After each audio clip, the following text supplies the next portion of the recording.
Adolf Hitler lideró el régimen nazi que provocó millones de muertes y una guerra que alteró la historia. Su apellido no siempre fue ese. Nació como Adolf Schicklgruber, cambió de nombre por decisión de su padre y creció marcado por la muerte temprana de su madre.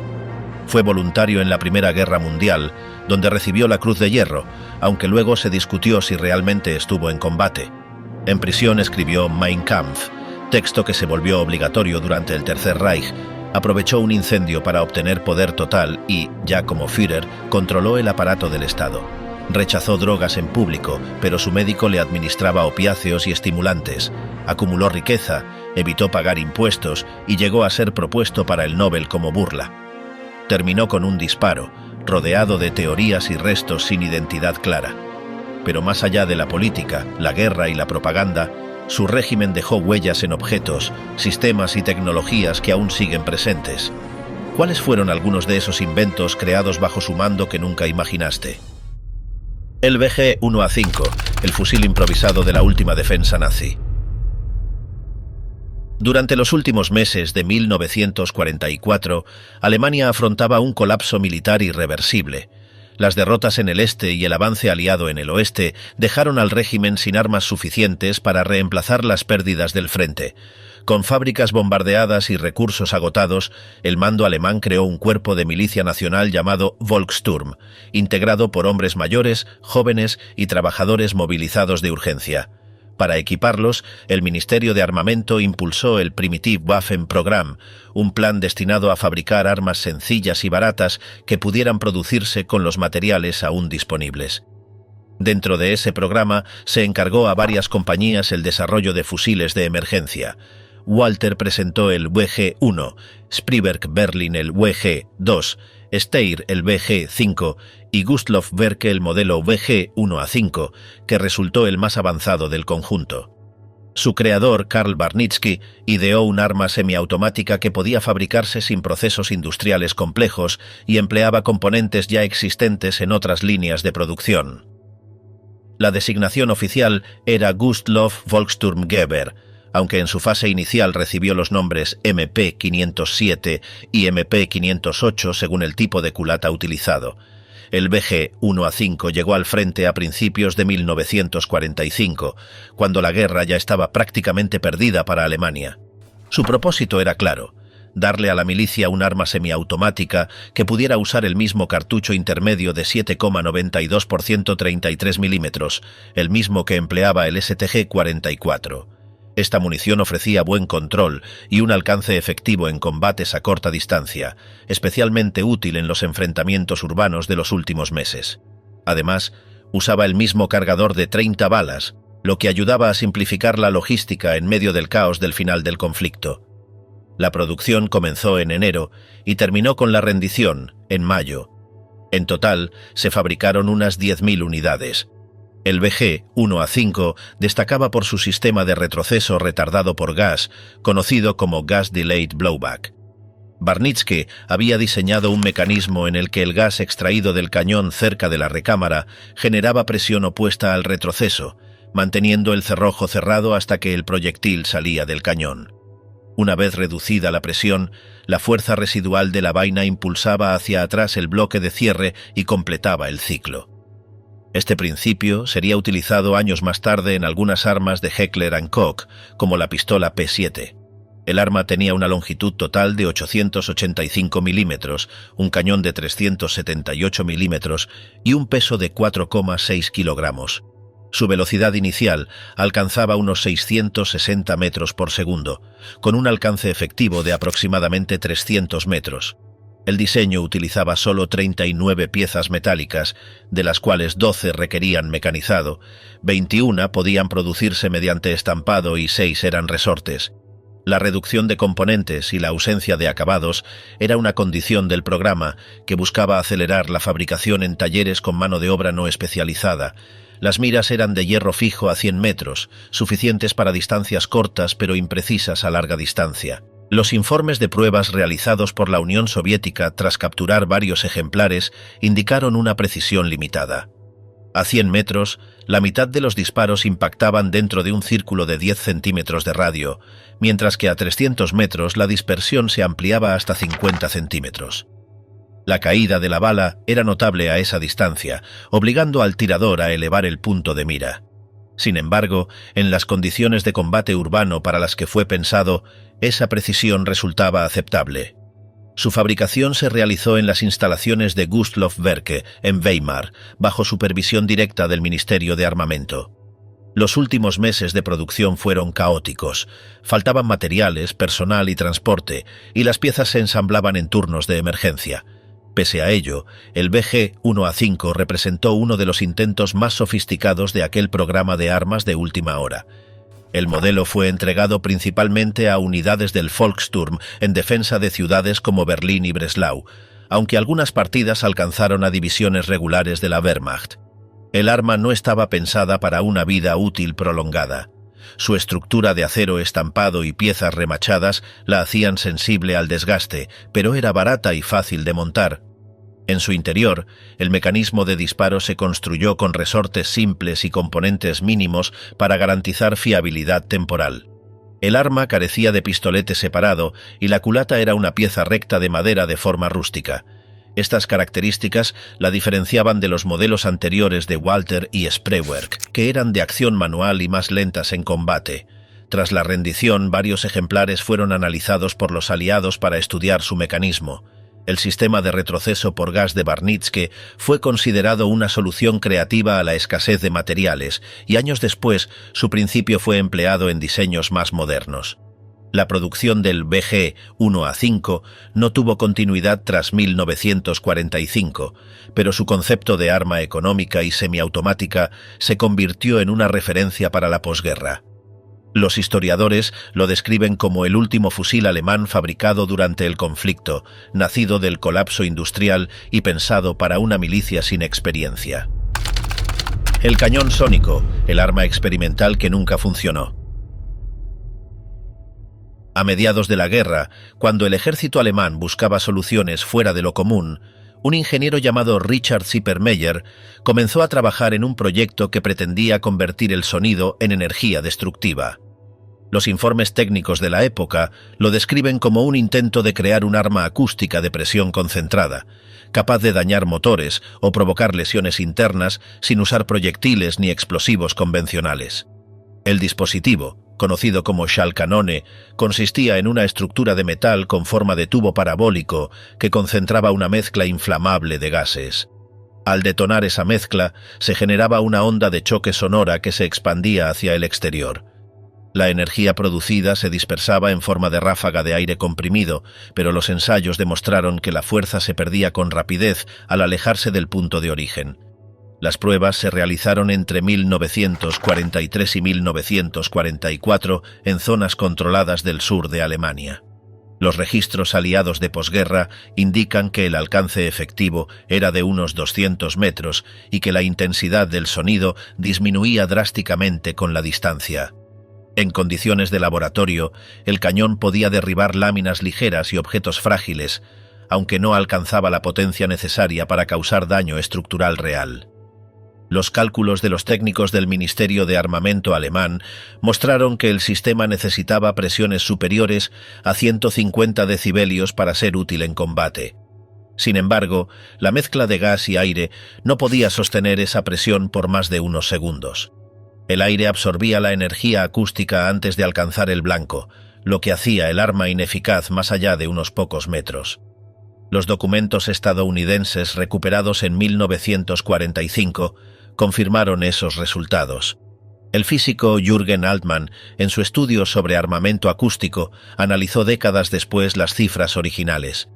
Sus conclusiones fueron claras: las ondas sonoras se atenúan demasiado rápido en el aire y no pueden conservar la potencia necesaria para infligir daño corporal o material a distancia. Según los datos recopilados, la energía requerida para afectar a un ser humano a 100 metros equivaldría a la liberada por un explosivo de gran tamaño, algo inviable para un arma portátil o de corto montaje. Aunque el cañón no llegó a producir efectos prácticos, representó uno de los primeros intentos documentados de aplicar energía acústica con fines bélicos. En los archivos aliados, el proyecto se cita como una curiosidad técnica dentro del programa experimental del Tercer Reich. Los informes lo catalogaron como un diseño sin valor táctico, pero destacaron el interés que despertó en el estudio de frecuencias, vibraciones y resonancia. El libro Sonic Warfare de Steve Goodman describe cómo el sonido se había convertido ya en un instrumento de poder dentro del régimen nazi. Las concentraciones masivas, los altavoces en desfiles y la repetición amplificada de discursos creaban un entorno donde el ruido era parte del control político. En ese contexto, el proyecto de Zippermeyer puede entenderse como la extensión técnica de esa cultura del sonido. La intención no era solo generar un arma, sino aprovechar el impacto físico y psicológico del ruido como parte de la guerra. Goodman también menciona que otros países, como Japón y Gran Bretaña, realizaron ensayos similares con ondas de baja frecuencia, sin lograr resultados funcionales. Alemania fue la única en incorporar oficialmente esta investigación dentro de su programa militar. Los ingenieros alemanes intentaron amplificar la potencia acústica mediante combustiones encadenadas en una cámara cónica, donde cada explosión reforzaba a la anterior. En la práctica, las pruebas demostraron que el efecto principal era un sonido ensordecedor y desplazamientos de aire localizados. Tras la caída de Alemania, los prototipos fueron trasladados al Office of Scientific Research and Development en Estados Unidos, que los clasificó como proyectos de investigación sin aplicación inmediata. Aún así, algunos de los principios observados se utilizaron más tarde en estudios sobre dispositivos no letales de control de multitudes, basados en sirenas de alta potencia y generadores de baja frecuencia. Zippermeyer desapareció de los registros poco después del final del conflicto. Los informes indican que fue interrogado y liberado, y que parte de su trabajo se incorporó a los archivos del US Army Air Technical Service. Ninguna evidencia demuestra que el arma llegara a probarse en combate. Las versiones posteriores que circularon en la prensa mezclaron hechos con especulación, alimentando la idea de un cañón invisible capaz de matar con el sonido. En los estudios modernos sobre armamento acústico, como el de Altman para Science and Global Security, se reconoce el valor histórico de aquel experimento como antecedente de la investigación acústica militar. Aunque sus resultados fueron nulos, dejó constancia de un momento en que la física del sonido se consideró una posible herramienta de guerra. BMW R-75, la motocicleta militar que recorrió Europa en guerra. A finales de la década de 1930, el ejército alemán buscaba un vehículo rápido, resistente y fácil de mantener, que pudiera desplazarse con la misma eficacia por carreteras y terrenos irregulares. De esa necesidad nació la BMW R-75, una motocicleta con sidecar diseñada para cumplir las exigencias del Heer y la Wehrmacht, convirtiéndose en una de las máquinas más reconocibles de la Segunda Guerra Mundial. El proyecto comenzó en 1938, cuando el alto mando del ejército pidió a BMW y Sundap que desarrollaran un modelo específico para uso militar. Los modelos civiles adaptados ya no respondían a las condiciones de combate, así que el gobierno encargó un diseño nuevo, con doble tracción y marcha atrás. La fábrica de BMW en Múnich inició los trabajos sobre un motor boxer de 745 centímetros cúbicos y una transmisión capaz de accionar tanto la rueda trasera como la del sidecar. Las primeras unidades salieron en 1941 y fueron sometidas a pruebas en distintos frentes. La BMW R-75 demostró una tracción impecable en barro, nieve y arena, y su diferencial bloqueable permitía superar pendientes imposibles para otros vehículos. Estaba equipada con un motor de 2 cilindros opuestos y 26 caballos de fuerza, refrigerado por aire. Su caja de cambios de 4 velocidades hacia adelante y una de retroceso, junto con la posibilidad de desconectar la tracción lateral, le daba una maniobrabilidad sorprendente. El chasis estaba construido con tubos de acero reforzado y suspensiones ajustadas al peso extra del sidecar. La estructura podía soportar cargas de hasta 500 kilos entre tripulación, armamento y equipo. Su velocidad máxima alcanzaba los 95 km por hora y con su tanque de 24 litros de combustible recorría cerca de 340 kilómetros. La mayoría de las unidades montaban el carburador Solex 26 mm y sus neumáticos de 4,5 pulgadas de ancho garantizaban estabilidad en terrenos blandos. Cada motocicleta se ensamblaba siguiendo especificaciones militares controladas por la Heereswaffenamt. Los soldados de las divisiones Panzer y los batallones de reconocimiento las recibieron como parte del equipamiento estándar. En el frente oriental, los destacamentos motorizados usaban la R-75 para exploración, enlace y transporte rápido de oficiales o documentos.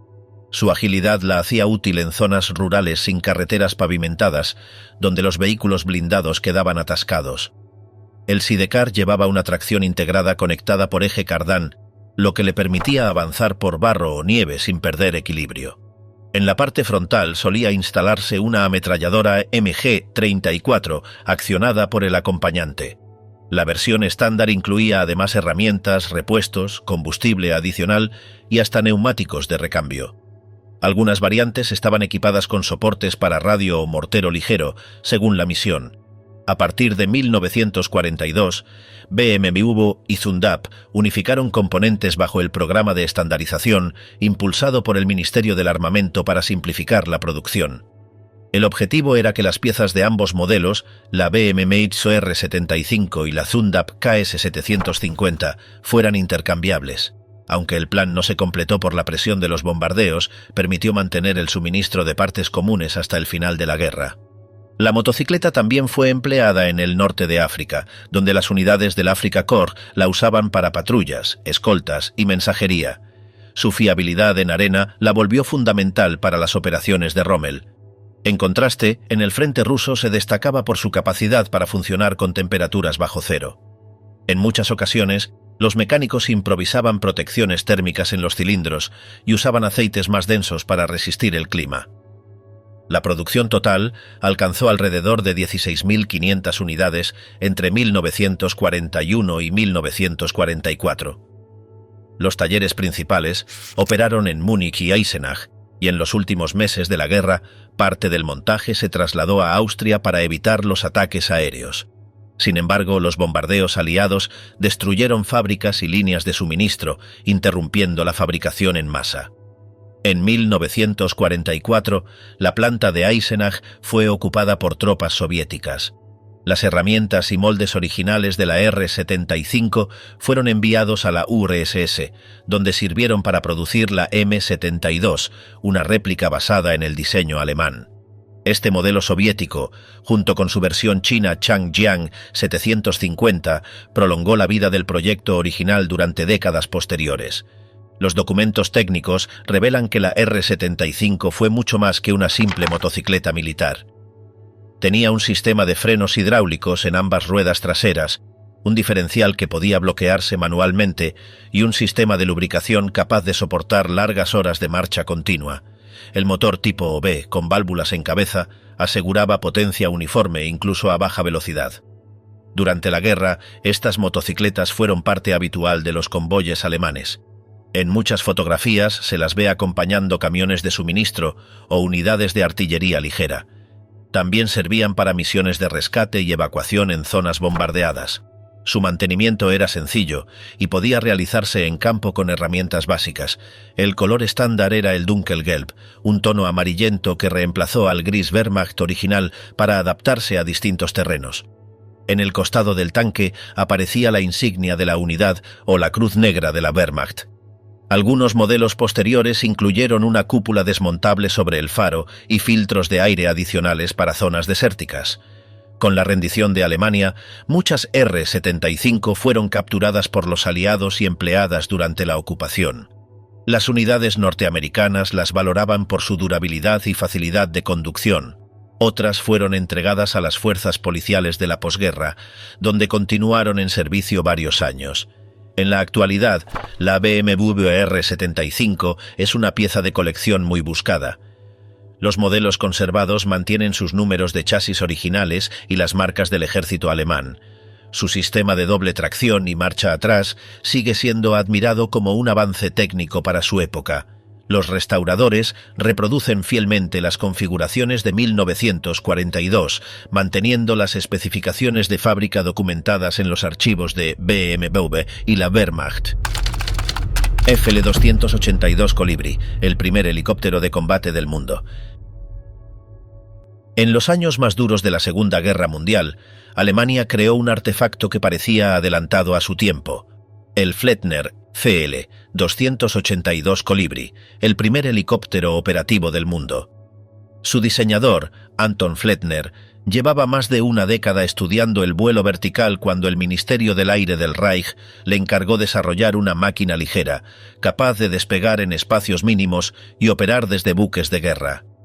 El modelo surgió a partir del FL-265, un prototipo con rotores entrelazados que eliminaba la necesidad de un rotor de cola.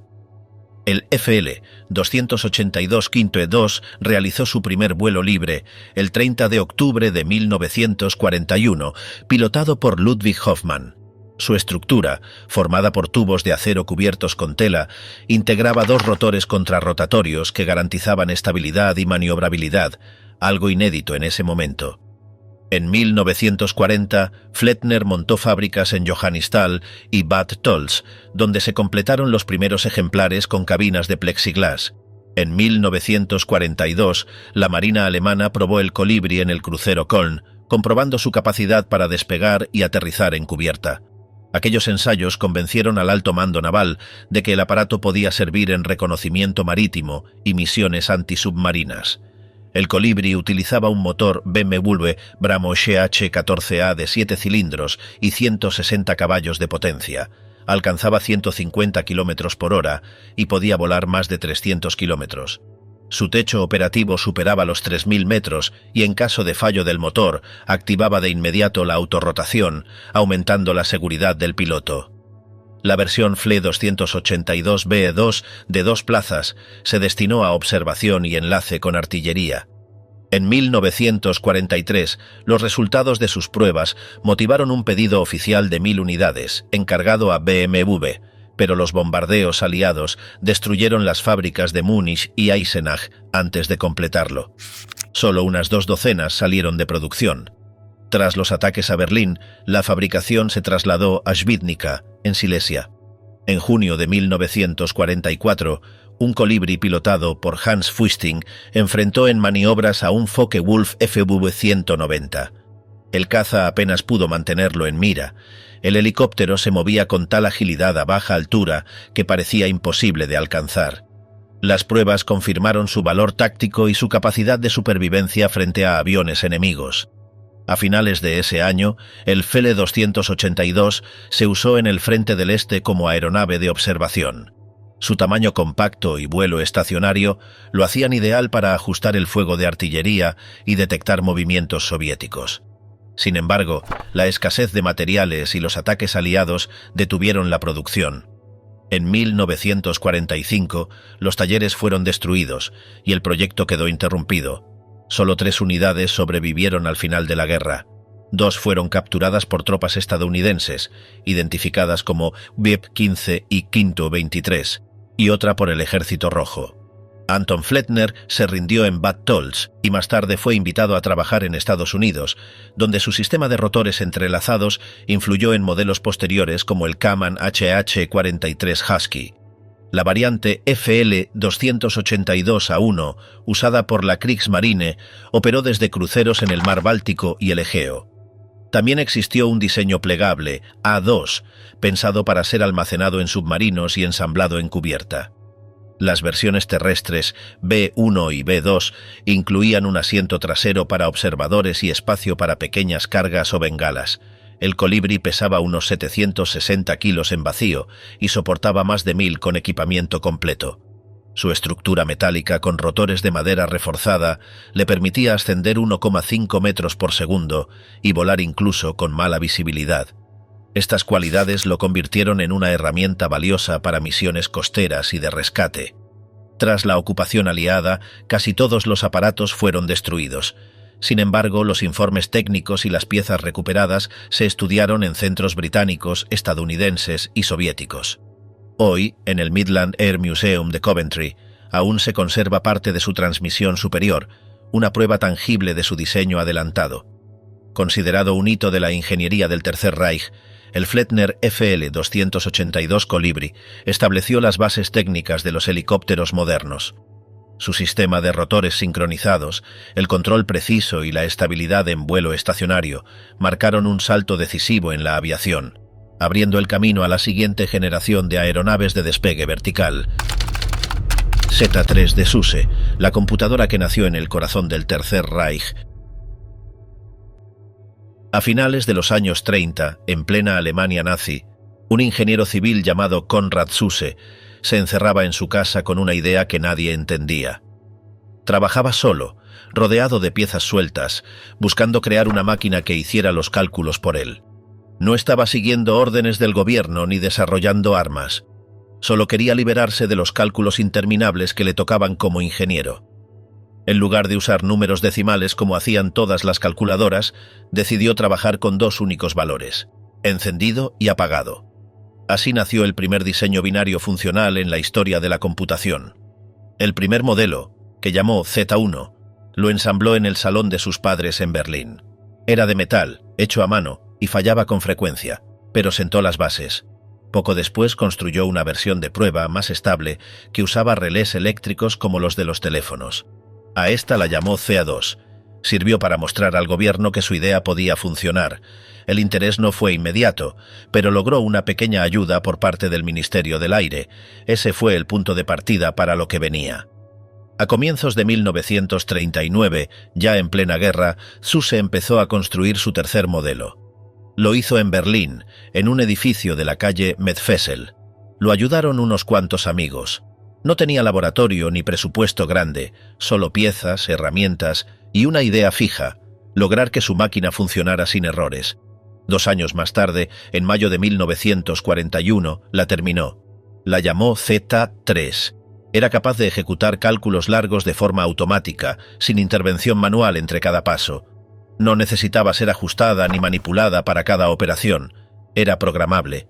Para muchos, fue la primera computadora real de la historia. La Z3 no usaba tubos ni válvulas, sino relés. Tenía una memoria interna capaz de guardar más de 60 números, cada uno con más de 20 posiciones binarias. Sus operaciones se basaban en números con decimales móviles. Eso le daba más precisión que cualquier otra máquina en ese momento. Se podía programar con cintas perforadas. Cada cinta indicaba qué operaciones debía ejecutar la máquina, en qué orden y con qué valores. No necesitaba ser reconfigurada. Se le daba una tarea y ella la resolvía. Todo esto ocurría en la Alemania nazi, con la guerra en marcha. La Z3 fue presentada a un grupo reducido de científicos del Instituto Alemán de Investigación Aeronáutica, que era parte del aparato técnico del régimen. Solo 5 personas asistieron a esa presentación. No hubo prensa. Nadie tomó fotos. Pero la máquina funcionó. Ejecutó operaciones complejas delante de ellos. No se trataba de un experimento, sino de un sistema real. Años más tarde, esa misma institución la habría usado para resolver problemas de vibración en las alas de los aviones, algo que complicaba el diseño de cazas y bombarderos. Konrad Zuse había creado una máquina completamente operativa en medio de un régimen que no entendía del todo lo que tenía en sus manos. No era una prioridad militar, y por eso no recibió más apoyo. Zuse siguió trabajando en sus máquinas, pero tuvo que combinarlo con su servicio como ingeniero en empresas vinculadas al ejército. Solo gracias a la flexibilidad de su jefe directo, que trabajaba en sistemas de guiado para bombas voladoras, pudo dedicar parte de su tiempo a seguir desarrollando su proyecto personal. En diciembre de 1943, durante un bombardeo aliado sobre Berlín, la Z3 original fue destruida. Toda la documentación gráfica se perdió. Años más tarde, Konrad Zuse reconstruiría una réplica exacta, y esa versión fue la que finalmente entró en los museos. Pero la original desapareció sin dejar huella visual. Solo sobrevivieron las ideas y los planos que Zuse había guardado. La arquitectura de la Z3 era notable. Separaba claramente la memoria, el procesador, el sistema de entrada y el mecanismo de control. Todo funcionaba sincronizado gracias a un generador de impulsos.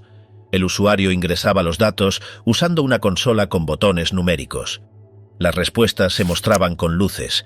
La máquina sabía identificar errores como divisiones por cero, resultados indefinidos o valores fuera de rango. Si algo salía mal, se detenía y encendía una luz de advertencia. Todo esto ocurría sin supervisión directa. Una vez puesta en marcha, la máquina seguía su programa hasta el final. SUSE nunca logró que el régimen financiara una versión electrónica de su invento. Propuso sustituir los relés por sistemas más rápidos, pero le dijeron que no era algo útil para la guerra. Aún así, su trabajo siguió avanzando. En 1945 logró salvar una versión posterior, la Z4, y la llevó hasta los Alpes para evitar que fuera capturada o destruida. Esa fue la única que sobrevivió intacta al conflicto. En los años 50, ya en una Alemania devastada, fundó su propia empresa y empezó a construir nuevas versiones comerciales. El país estaba destruido, pero algunas universidades y empresas técnicas se interesaron por su trabajo. La empresa creció hasta tener más de 1000 empleados. Sin embargo, no pudo competir con la llegada de los grandes fabricantes internacionales. En 1967, su compañía fue absorbida por Siemens. Durante mucho tiempo, otras máquinas fabricadas en Estados Unidos fueron consideradas las primeras computadoras reales. Con el paso de los años, sin embargo, los documentos y reconstrucciones demostraron que la Z3 había sido anterior, funcional y programable. En 1998, un equipo académico comprobó que, si se ejecutaban todas las rutas posibles de un programa, la ZA3 podía considerarse universal, capaz de simular cualquier cálculo como una computadora moderna. Hoy en día se conservan varias réplicas. Una está en el Museo Alemán de Múnich. Otra fue construida a tamaño completo por Horst SUSE, el hijo del inventor. También existen versiones educativas en otros museos, donde se explica su funcionamiento pieza por pieza. La máquina sigue viva como ejemplo de lo que se puede lograr con ingenio, incluso en los peores contextos. La C3 no fue construida para lanzar misiles ni descifrar códigos enemigos. Sin embargo, en plena Alemania nazi y con recursos provenientes del entorno aeronáutico, Konrad Zuse logró mostrar su funcionamiento ante científicos vinculados a instituciones del régimen. Su historia no se limita a un logro técnico. Representa la aparición de una tecnología revolucionaria en un contexto donde nadie parecía prestarle atención. Magnetophone, la cinta alemana que transformó la grabación de sonido.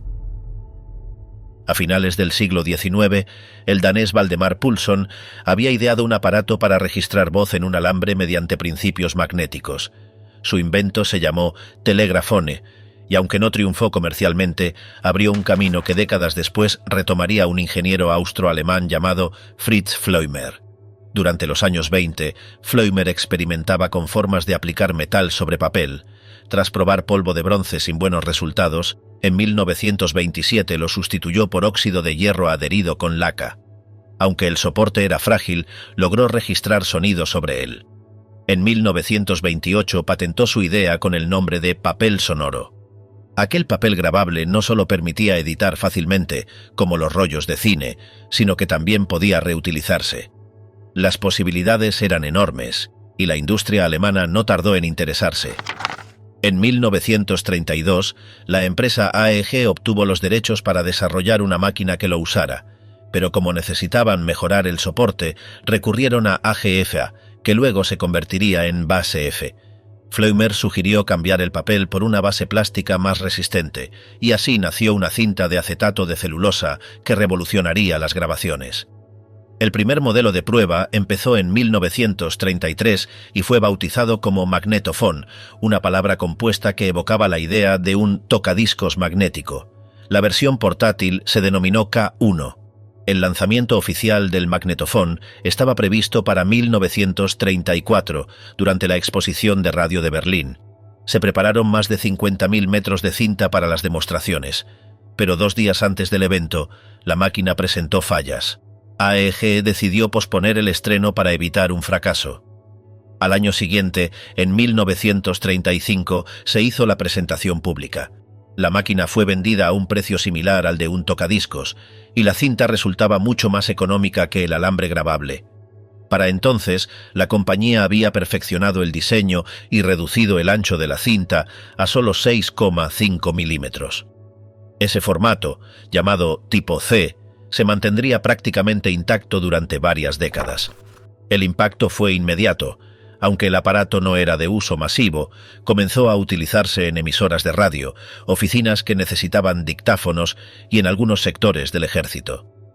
La producción seguía siendo limitada, apenas unas 100 unidades al año. Pero con el inicio de la guerra todo cambió. Los discursos largos de propaganda, las grabaciones militares y las necesidades del régimen hicieron que la fabricación subiera a 500 unidades anuales. Al mismo tiempo, la calidad del audio mejoró.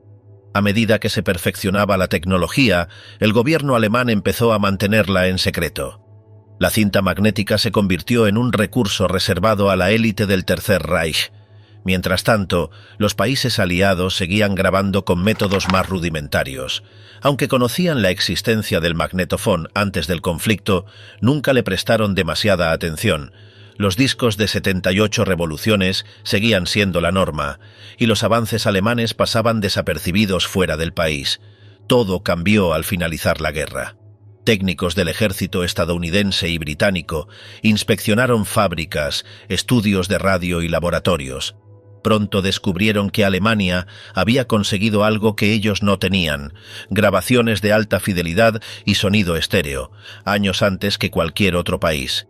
Las patentes fueron confiscadas y las empresas aliadas comenzaron a copiar el invento. Una de las primeras máquinas en salir de Alemania fue llevada por John T. Mullin, un técnico del Cuerpo de Señales del Ejército norteamericano. Con ayuda del cantante Bing Crosby y del ingeniero Harold Lindsay, empezaron a trabajar en una versión mejorada en California. En 1948, la empresa Ampex lanzó al mercado su propio modelo, basado en el diseño alemán. A partir de ahí, firmas como 3M en Estados Unidos, Philips en los Países Bajos y Sony en Japón se sumaron a la carrera. En pocos años, la cinta magnética se volvió común en emisoras, estudios y hogares, pero nadie quería recordar que ese avance tecnológico había nacido bajo el Tercer Reich. Para evitar asociaciones incómodas, la historia oficial omitió el origen nazi del invento. Se hablaba de los avances posteriores, de la industria musical, de la expansión en el cine y en la televisión, pero casi nunca se mencionaba que la primera cinta funcional se había desarrollado en los años 30 en Alemania. Tampoco se decía que las primeras grabaciones en estéreo se habían logrado allí, ni que su uso fue clave en los medios de propaganda del régimen. El magnetofón fue silenciado incluso en su propio país. Fritz Fleumer, su creador, no llegó a ver el éxito internacional de su cinta. Murió en 1945, justo cuando el resto del mundo empezaba a copiar y mejorar su tecnología. Aunque su nombre quedó al margen de los homenajes industriales, su papel fue decisivo. El paso de grabaciones rígidas a soportes flexibles marcó el inicio de una nueva era. Durante décadas, la cinta magnética fue el corazón del audio doméstico, las computadoras, las emisoras y los laboratorios. Todo eso comenzó con un invento patentado en 1928, perfeccionado por AEG y BASF y lanzado en una Alemania que se preparaba para la guerra. Durante los años de Hitler, las grabaciones se convirtieron en armas de propaganda. La cinta magnética no fue solo un avance técnico, sino una herramienta política. Los discursos se reproducían con nitidez, podían editarse y transmitirse sin interrupciones. El control del mensaje pasaba por el dominio de la tecnología, una ventaja que el Reich explotó con eficacia. Uno de los aparatos usados en el frente fue el Tonschreiber, una versión del magnetofón adaptada al ejército. Permitía grabar y reproducir sonido en campo, sin depender de discos ni instalaciones grandes. Aunque no fue masivo, su existencia demuestra hasta qué punto la tecnología ya estaba integrada en la maquinaria de guerra. A medida que avanzaba el conflicto, los alemanes buscaban mantener el monopolio de estas herramientas. Pero tras la derrota, no pudieron evitar que su invento cambiara el mundo. Durante la segunda mitad del siglo XX, la cinta magnética dominó el sonido. Desde los rollos abiertos hasta los casetes compactos, todo surgió de aquella idea nacida en el Berlín de los años 30. Hoy, pocos recuerdan que su origen está ligado al régimen nazi. Y aunque la tecnología evolucionó y los materiales fueron mejorando, la base seguía siendo la misma: una delgada banda plástica cubierta con partículas que podían magnetizarse y borrarse a voluntad. El legado del magnetofón quedó oculto bajo capas de innovación, pero nunca desapareció. Trajes de presión, el esfuerzo por conquistar los cielos. En los primeros años de la aviación militar alemana, los vuelos a gran altitud comenzaron a presentar un obstáculo fisiológico evidente. La falta de presión atmosférica y las bajas temperaturas afectaban el rendimiento de los pilotos. Fue dentro del marco del Tercer Reich, con el desarrollo acelerado de la Luftwaffe, que se planteó la necesidad urgente de soluciones técnicas para estos entornos extremos. En ese contexto, los laboratorios alemanes iniciaron investigaciones para crear un equipo que protegiera a los aviadores en alturas superiores a los 10.000 metros. La tarea quedó en manos de médicos y técnicos como el Dr. Wilhelm Pfannenstiel, quien había trabajado previamente en estudios sobre fisiología de altitud. Los primeros prototipos fueron desarrollados en institutos vinculados al Ministerio del Aire, combinando conocimientos de medicina aeronáutica con avances en materiales textiles y sellado mecánico. La idea era mantener la presión corporal interna en un nivel tolerable mientras se permitía el movimiento básico del piloto. El modelo experimental 10-33, también conocido como traje de presión de tipo estructura externa, utilizaba un armazón metálico articulado que rodeaba el cuerpo y permitía controlar la compresión mediante juntas flexibles. Era pesado, difícil de vestir y limitaba la movilidad, pero demostró ser eficaz para evitar la pérdida de conciencia por hipoxia. A partir de estas pruebas se desarrollaron modelos más refinados, como el Dräger 191, que incorporaba capas de goma, refuerzos textiles y una estructura interna menos invasiva. Los vuelos de prueba se llevaron a cabo en cámaras hipováricas y en aviones especialmente modificados. Los resultados mostraron que los pilotos podían operar a altitudes antes inalcanzables sin sufrir efectos graves. Sin embargo, la complejidad del traje, el tiempo necesario para colocárselo y su escasa adaptabilidad a distintas tallas dificultaban su uso masivo. A pesar de ello, varios pilotos de reconocimiento en la Luftwaffe comenzaron a emplearlos de forma regular durante misiones de gran altitud. En paralelo, otros equipos de ingeniería alemana trabajaron en sistemas de presurización para cabinas, lo que podía reducir la necesidad de trajes individuales. Sin embargo, la tecnología de cabinas herméticas avanzaba con lentitud y los trajes de presión seguían siendo la solución inmediata. En este marco, el Instituto de Medicina de Aviación de Berlín organizó pruebas con nuevos materiales y diseños. Uno de los avances más notables fue la incorporación de sistemas de oxígeno portátiles conectados al traje que mejoraban la autonomía del piloto en situaciones críticas. El modelo Hohenfluganzug 10-69, resultado de esas investigaciones, logró combinar aislamiento térmico, presurización interna y movilidad aceptable. Fue evaluado en vuelos de gran altitud sobre el frente oriental, donde se enfrentaban a condiciones extremas. Los informes médicos indicaban que, con este traje, se redujeron los casos de descompresión y síntomas relacionados con la pérdida de oxígeno. Aunque no estaba destinado al combate directo, su uso en misiones de observación y fotografía permitió recopilar información vital para el mando alemán. El contexto del conflicto obligó a simplificar la producción. Se crearon versiones más sencillas y menos costosas, como el traje modelo 10-70, que redujo el número de componentes mecánicos y priorizó el uso de textiles resistentes. Aunque sacrificaba parte de la eficiencia de presurización, podía producirse en mayor escala. La industria vinculada al esfuerzo bélico adaptó líneas de montaje para fabricar estos trajes, con controles de calidad establecidos por el Ministerio del Aire. Durante los últimos años de la guerra, algunos diseños experimentales intentaron introducir materiales plásticos y aleaciones ligeras para mejorar la comodidad. Sin embargo, la escasez de recursos limitó su aplicación real. En 1944, una comisión evaluó el uso operativo de los trajes de presión y concluyó que, aunque útiles, su despliegue generalizado no era viable en el contexto de una guerra de desgaste. Tras la capitulación de Alemania, los aliados accedieron a los documentos técnicos y muestras de los trajes. Investigadores británicos y estadounidenses analizaron sus componentes y procedimientos de fabricación. Parte de esa información fue integrada en los programas de aviación de la posguerra. En Estados Unidos, instituciones como Wright Field examinaron los materiales y las especificaciones, y algunas ideas se trasladaron a los primeros prototipos de trajes espaciales. En Reino Unido, especialistas en medicina aeronáutica del RAF Institute of Aviation Medicine recopilaron los datos alemanes sobre fisiología de altitud y adaptaron varios conceptos para el entrenamiento de sus propios pilotos. Durante los años 50, la carrera aeroespacial se benefició indirectamente de estas investigaciones. Las agencias estadounidenses retomaron el concepto de trajes presurizados ajustables, perfeccionándolo con nuevos materiales y sellos más eficaces. El proyecto Mercury, En sus fases iniciales, consideró varios de estos principios, aunque ya con tecnología nacional desarrollada. En paralelo, la URSS también revisó parte de la documentación alemana recuperada y realizó pruebas con modelos similares. Hoy en día, los trajes utilizados en estaciones espaciales y misiones extravehiculares siguen respetando el mismo concepto básico que impulsaron los ingenieros del Tercer Reich: proteger el cuerpo humano en condiciones donde la atmósfera ya no puede hacerlo por sí sola. Aunque los materiales, formas y funciones hayan evolucionado de forma radical, el origen de esta tecnología se remonta a un laboratorio de la Luftwaffe en plena guerra.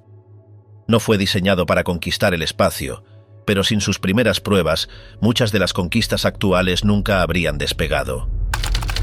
Camuflaje infrarrojo, la pintura secreta contra la visión térmica. En los últimos años de la Segunda Guerra Mundial, los laboratorios alemanes trabajaban en silencio en un tipo de tecnología que no buscaba fuerza, sino invisibilidad. Mientras los ejércitos combatían a plena luz, los científicos del Tercer Reich exploraban los límites del espectro infrarrojo. Aquella investigación tenía un propósito militar claro: desarrollar materiales que resistieran la detección por cámaras térmicas o dispositivos de visión nocturna. La idea era que tanques, aviones y soldados quedaran ocultos no solo a los ojos, sino también al calor. El Ministerio de Armamento y el Instituto de Física de la Luftwaffe impulsaron las primeras pruebas con pigmentos y recubrimientos experimentales. Se sabía que toda superficie emite radiación térmica en función de su temperatura y que ésta podía detectarse incluso en completa oscuridad. El desafío era crear una capa que alterara esa firma térmica. En el lenguaje técnico de la época se hablaba de emisividad reducida. En la práctica significaba diseñar una pintura capaz de absorber y disipar calor sin reflejarlo en el rango infrarrojo. Las primeras aplicaciones se centraron en vehículos blindados. Los informes militares mencionaban ensayos con recubrimientos sobre el casco del tanque Panther y otros modelos en producción.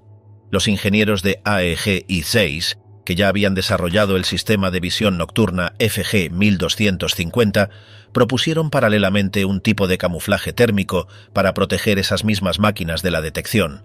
Las fórmulas incluían óxidos metálicos, carbono y resinas especiales que reducían el contraste entre el metal caliente y el entorno. Aquellas mezclas se aplicaban como una pintura densa, de textura áspera y tono verdoso o gris. En los laboratorios de la Wehrmacht, los técnicos midieron la radiación infrarroja emitida por diferentes tipos de pintura a distintas temperaturas. El objetivo era identificar el punto en el que la superficie se volvía casi indistinguible del fondo cuando se observaba con detectores de onda media. Los resultados fueron prometedores. Algunas composiciones lograban reducir la señal térmica hasta un 60% en comparación con el metal desnudo. Eso significaba que un tanque podía moverse de noche y ser mucho más difícil de localizar con instrumentos de detección. Los mismos principios se aplicaron en los cascos de los soldados. En un estudio reciente, varios modelos de cascos alemanes fueron examinados con cámaras infrarrojas modernas. Los resultados confirmaron que muchas de las pinturas utilizadas durante la guerra tenían propiedades de camuflaje térmico.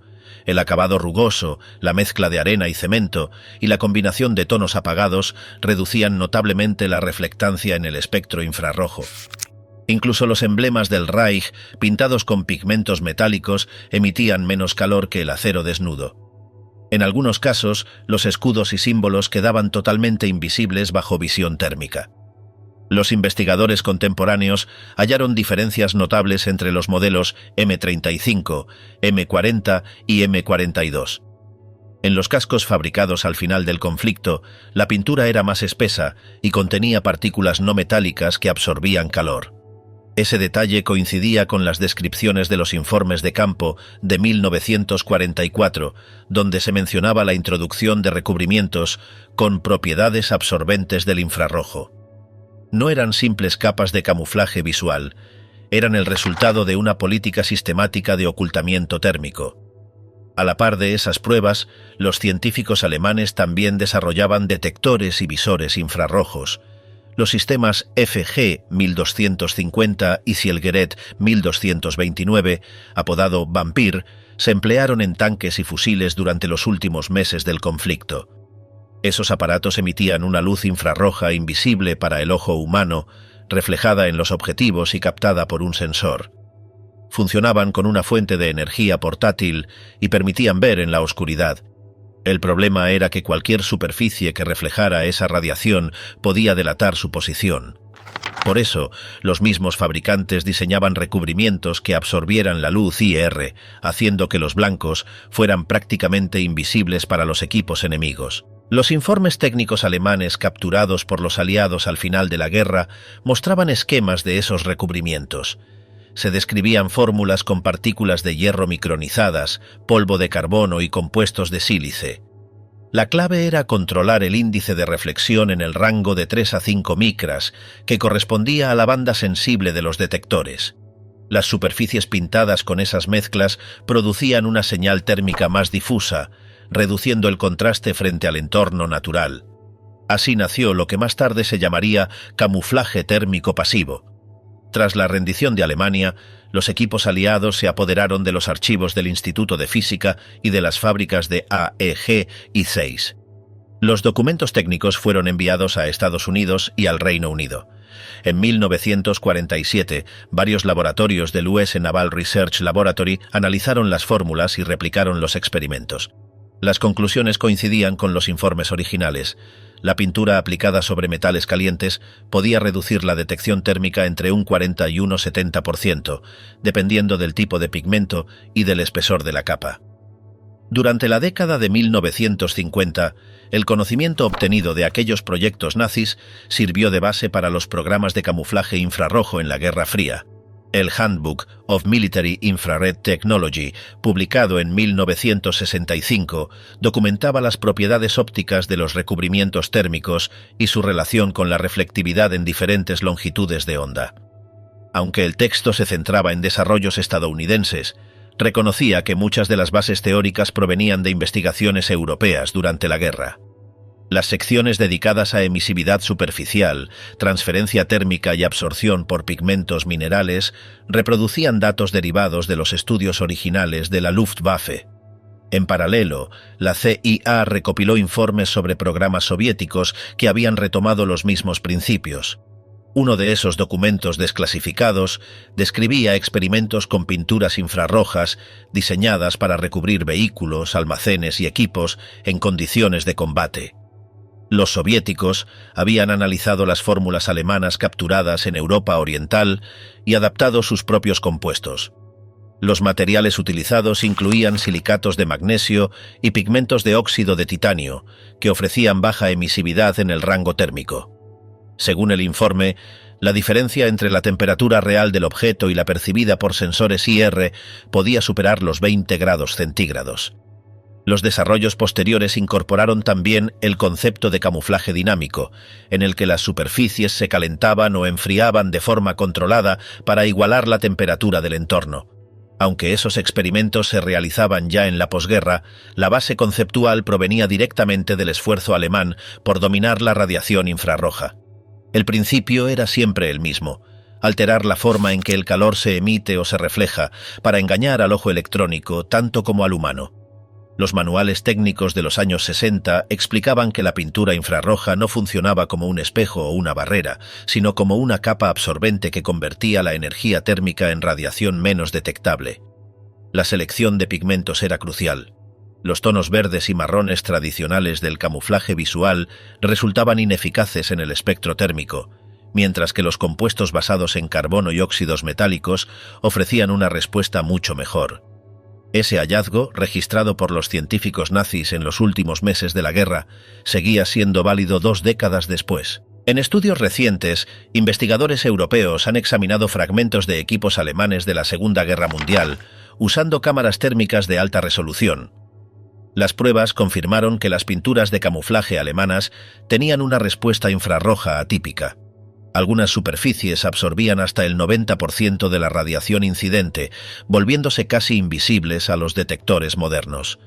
Los resultados coincidían con las descripciones del Handbook of Military Infrared Technology y de los archivos de la CIA, demostrando que los avances del Tercer Reich en camuflaje térmico fueron reales y medibles. El legado de aquella investigación se extendió silenciosamente. Lo que empezó como un intento desesperado de ocultar tanques y soldados se convirtió en la base de la tecnología de camuflaje moderno. En los años 70, los ejércitos de la OTAN incorporaron recubrimientos IR en uniformes, cascos y vehículos. La estructura microscópica de las pinturas evolucionó, pero el principio seguía siendo el mismo que los ingenieros alemanes habían probado 30 años antes. Hoy, las Fuerzas Armadas de distintos países utilizan sistemas avanzados de ocultamiento térmico basados en las mismas leyes físicas descubiertas durante la Segunda Guerra Mundial. Los uniformes multicapa y las pinturas absorbentes de calor derivan directamente de aquella investigación iniciada por la Luftwaffe y la Wehrmacht. Lo que entonces fue un proyecto secreto, destinado a confundir detectores primitivos, se convirtió en una rama entera de la ciencia militar moderna. Y aunque el Tercer Reich desapareció hace décadas, su trabajo en el espectro invisible del calor dejó un rastro que todavía se proyecta sobre cada vehículo, avión o soldado que intenta esconderse del ojo electrónico del siglo XXI. Drones sumergibles, submarinos y torpedos guiados antes de tiempo. En 1943, cuando la guerra en el Atlántico comenzaba a volverse crítica para Alemania, la Kriegsmarine buscó alternativas al dominio aliado en el mar. Los submarinos convencionales eran cada vez más vulnerables a los radares y sonares, y las pérdidas aumentaban. En respuesta, se impulsó el desarrollo de unidades más pequeñas, silenciosas y difíciles de detectar.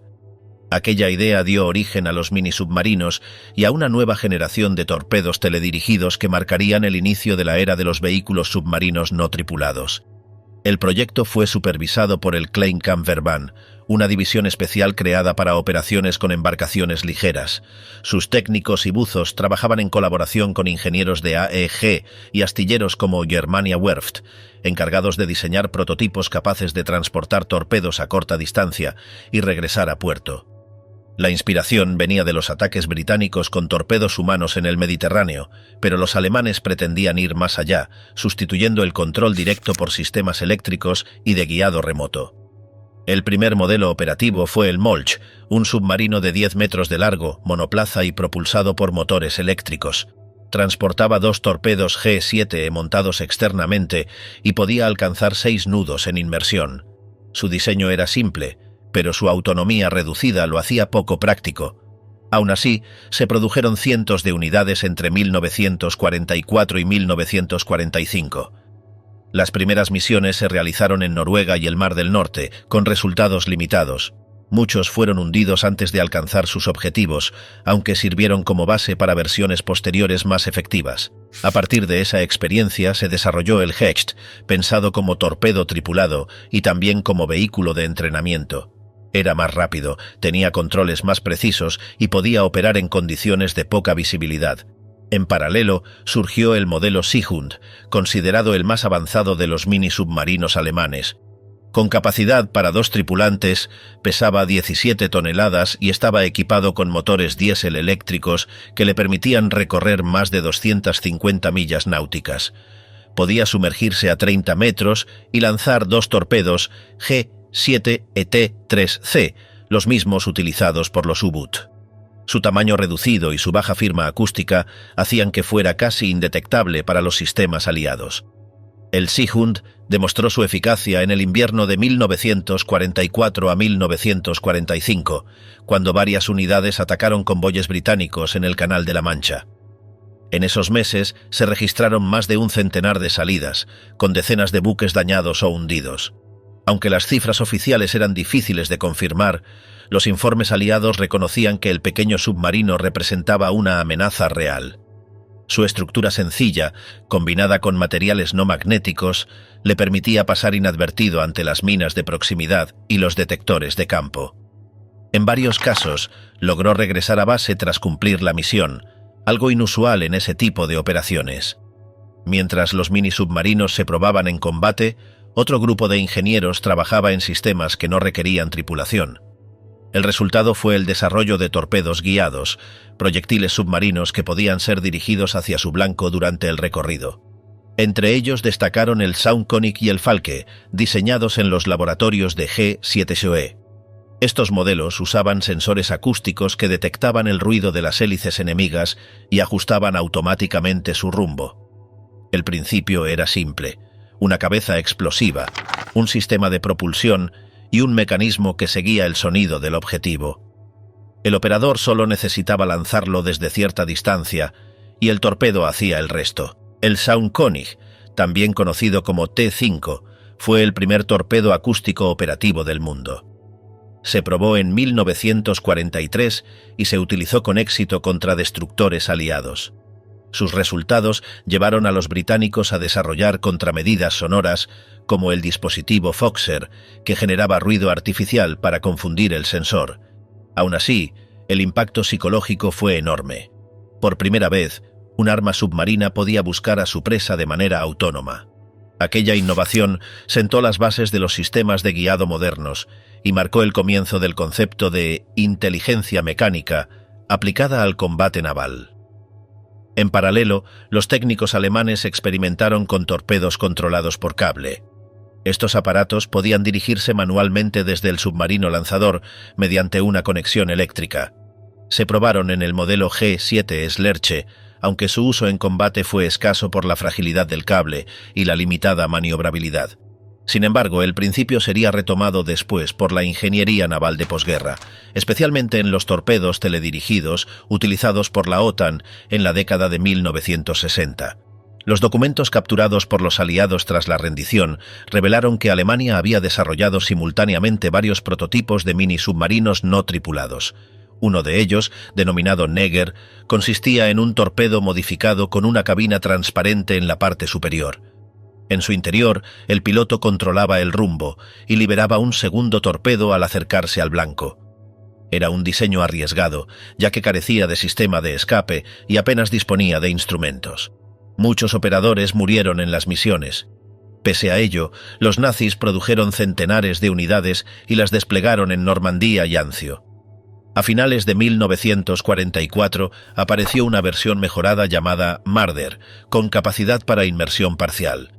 Incorporaba tanques de lastre y un sistema de ventilación que permitía sumergirse brevemente antes del ataque. Estas armas eran difíciles de detectar y podían acercarse a los buques enemigos en la oscuridad.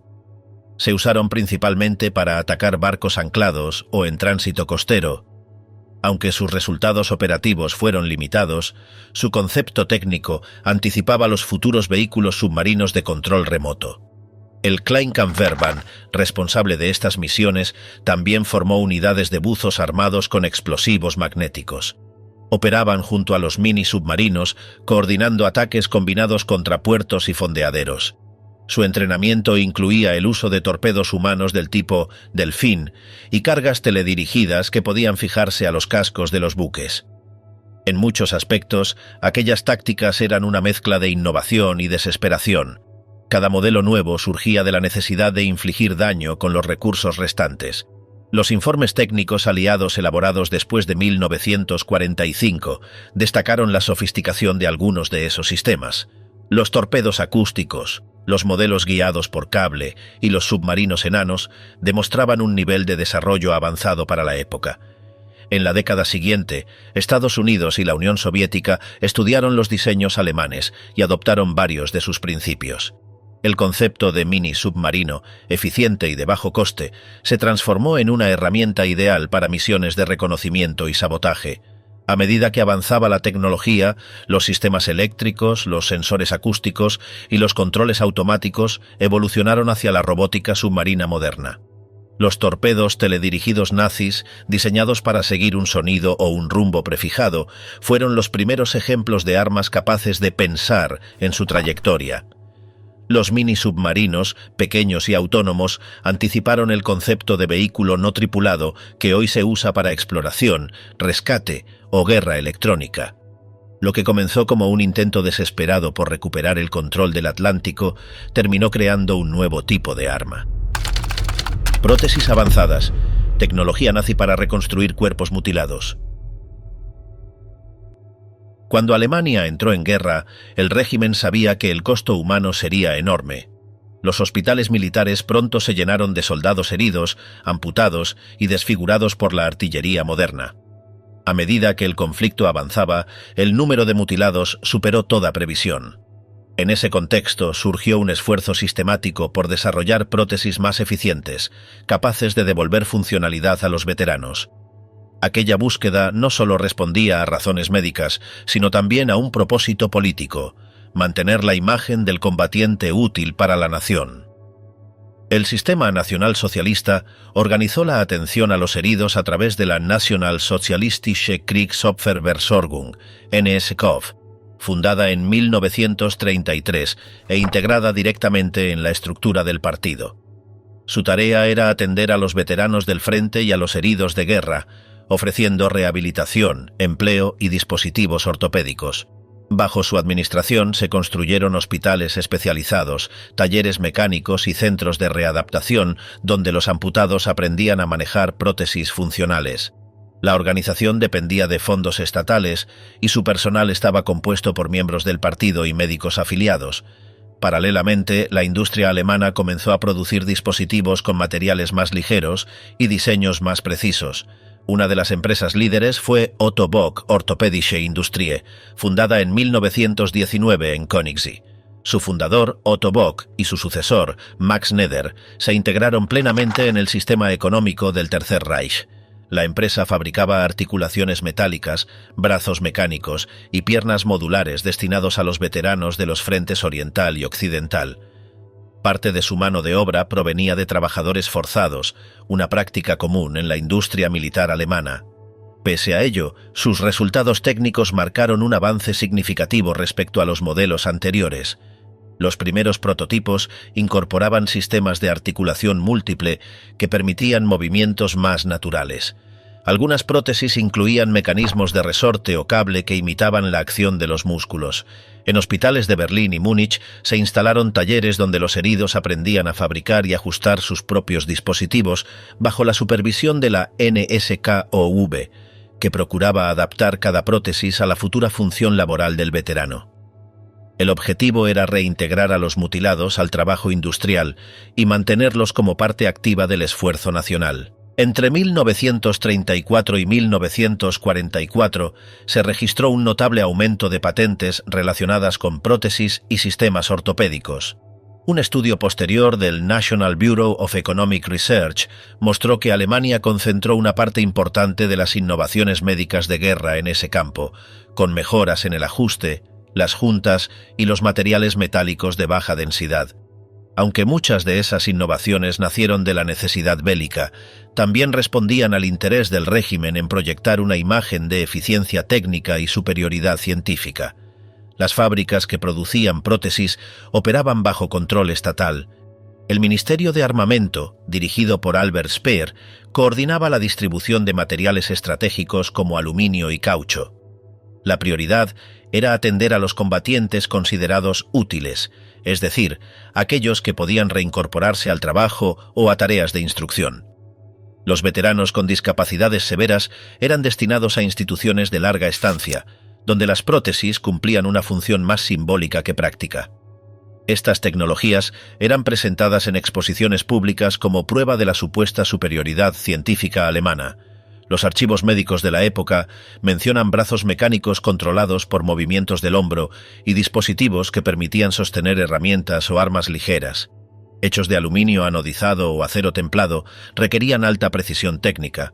Ingenieros de Otto Bock y del Reichsinstitut für Orthopädie experimentaban con distintos acoplamientos para mejorar la movilidad.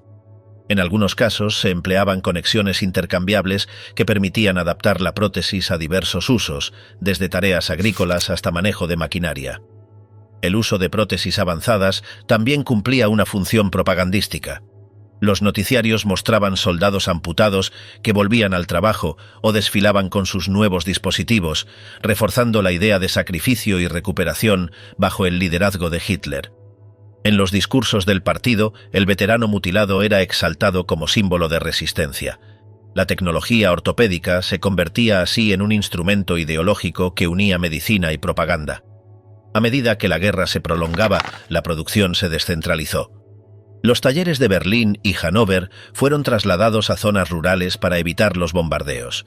Los técnicos incorporaron plásticos sintéticos, como la baquelita, para suplir materiales escasos y desarrollaron métodos de moldeado más rápidos. Cada prótesis era numerada y registrada por las autoridades médicas. Hacia 1944 existían miles de veteranos equipados con dispositivos modulares de fácil reparación. El trabajo de Otto Bock durante el Tercer Reich dejó un legado ambiguo. Por un lado, contribuyó al progreso técnico de la ortopedia. Por otro, formó parte del sistema económico nazi y empleó mano de obra forzada. Tras 1945, Max Schneider mantuvo el control de la compañía y colaboró con las fuerzas de ocupación para continuar la producción con fines civiles. Sus diseños sirvieron de base para las prótesis de la posguerra en Alemania Occidental y fueron adoptados en hospitales aliados. Los estudios sobre la evolución de las prótesis eléctricas reconocen que varias soluciones modernas derivan de aquellas experiencias. Los brazos mioeléctricos y las articulaciones controladas por impulsos eléctricos tienen su origen en los experimentos con cables tensores y resortes de la época. Aunque los nazis no alcanzaron a crear dispositivos automatizados, sentaron las bases de la biomecánica aplicada. En la reconstrucción de la Alemania de posguerra, muchas de esas patentes fueron retomadas por las mismas compañías que habían trabajado para el régimen. En los archivos de la Orthotics and Prosthetics Library se describen pruebas con prótesis de alimentación eléctrica en la década de 1940. Los ingenieros alemanes exploraron el uso de pequeños motores para mover dedos y muñecas artificiales. Estos proyectos no se completaron antes del final de la guerra, pero inspiraron los programas de investigación de Estados Unidos y Reino Unido en los años 50. La tecnología creada para los veteranos del Reich terminó influyendo en el diseño de prótesis funcionales modernas. El fin del conflicto dejó un enorme número de heridos y amputados en toda Europa. Muchos veteranos alemanes, beneficiarios de las prótesis producidas bajo la NSCOV, se integraron en el sistema sanitario de la posguerra. Las fábricas que sobrevivieron continuaron operando bajo administración civil. Los avances técnicos alcanzados durante el Tercer Reich, como el uso de materiales ligeros, articulaciones precisas y sistemas de sujeción rápida, marcaron el origen de la ortopedia moderna y sirvieron de base para su desarrollo en los años posteriores.